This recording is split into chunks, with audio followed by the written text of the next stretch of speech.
Far away from U.S.-Mexico border towns, a new surge of migrants is overwhelming cities like New York, Denver, and Chicago. Here in the Windy City, the situation is so dire that hundreds of new arrivals are sleeping inside police stations. As you step into this police station on the south side of Chicago, the first thing you see is not the typical hustle and bustle of law enforcement, but rather dozens of Venezuelan migrants, including young children, sheltering outside and inside the station's tiny entryway. ¿Quién necesita un cobija? Una cobija, sí? Local volunteer and social worker Britt Hodgson has been checking in with them daily for the past 2 weeks, handing out blankets and socks, ¿Cuál tamaño? 8.5. breakfast and coffee, and checking on everyone's medical needs. ¿Cómo está la salud? Los pies, garganta, ¿qué tienes? Today, she brought along a friend who is a nurse to examine migrants with respiratory illnesses and other issues. 2 families with young kids have been sleeping here for nearly 2 weeks. They're really in a very small, tight space with heat really blowing to kind of hold the building heat in.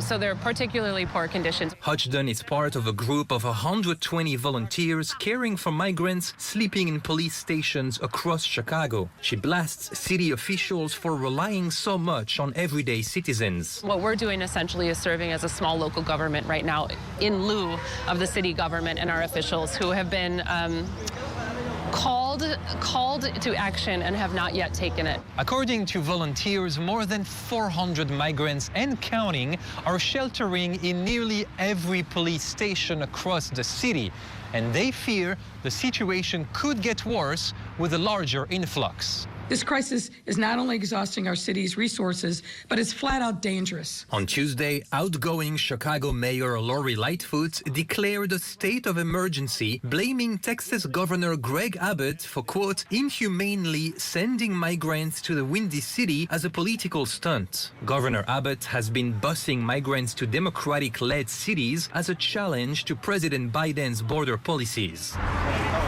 Since August, over 8,000 have arrived in Chicago. Currently, most are sent to police stations until the city can place them in shelters. Las condiciones no son muy agradables porque se duermen en el suelo, pues me entiendes, pero la atención ha sido muy agradable de parte de los ciudadanos y del apoyo.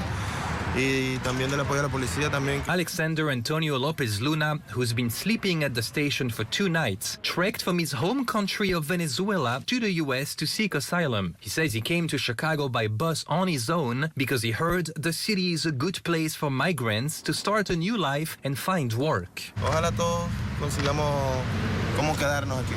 Other cities like New York, Washington, D.C., Philadelphia, and Denver are also dealing with growing migrant crises. We're running out of resources rapidly. Most families that I host, Back in Chicago, they have to stay here for 2 months, for 3 months, for 1 semester. Ana Gil Garcia, the director and founder of the Illinois Venezuelan Alliance, has been taking matters into her own hands and opening her apartment to dozens of migrant families over the past few years. She worries about how much worse the crisis could get. These are humans, and these are people with children, and these are people with, many different needs. They come to Chicago with nothing. Ben Chamiso, Scripps News, Chicago.